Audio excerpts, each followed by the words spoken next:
আলু চাষ করতে গিয়ে যে সকল সমস্যাগুলি আমাদের সম্মুখীন হতে হয় তার মধ্যে সবচেয়ে বড় সমস্যা হচ্ছে আলুর পাতা মোড়া ভাইরাস বা পাতা কুকড়িয়ে যায়। তো এটা কি সত্যি ভাইরাসের জন্য হয়, নাকি অন্য কিছু কারণ থাকে এর পেছনে, নাকি আমাদের যত্নের কোনো কিছু ঘাটতি থাকে? এটা কি আমাদের চেনা সম্ভব, বা কি জিনিস দেখলে আমরা এটা চিনতে পারবো? আর এটা যদি আপনার জমিতে এসেও থাকে, লেগেও থাকে, তো এমন কি স্প্রে আছে যেগুলি স্প্রে করলে আমরা একটা স্প্রের মাধ্যমে এগুলিকে কন্ট্রোল করতে পারবো?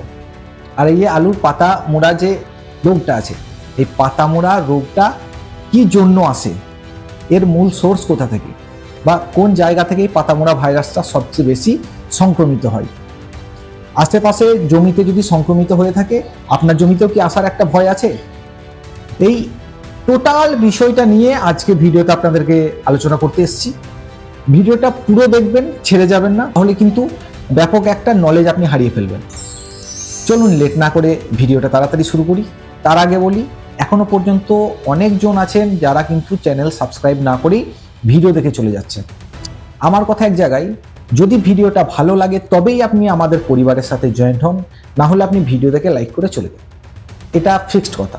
যদি ভালো লাগে, কোনো কিছু জ্ঞান আপনি অর্জন করতে পারেন, অবশ্যই একটা সাবস্ক্রাইব করবেন। চলুন মূল ভিডিওতে আসা যাক।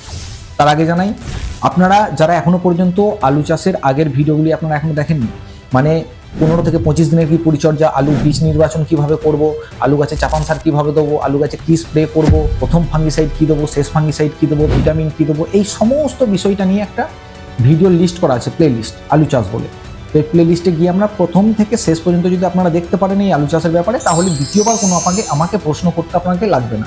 এই ভিডিওটা, এই পুরো লিস্টটা দেখলে আপনি বুঝতে পেরে যাবেন যে আলু চাষ কীভাবে করব। তো আমার অনুরোধ, অবশ্যই আপনারা একবার চ্যানেলে গিয়ে ভিজিট করবেন, সাবস্ক্রাইব করে রাখবেন। চলুন লেট না করে তাড়াতাড়ি শুরু করি।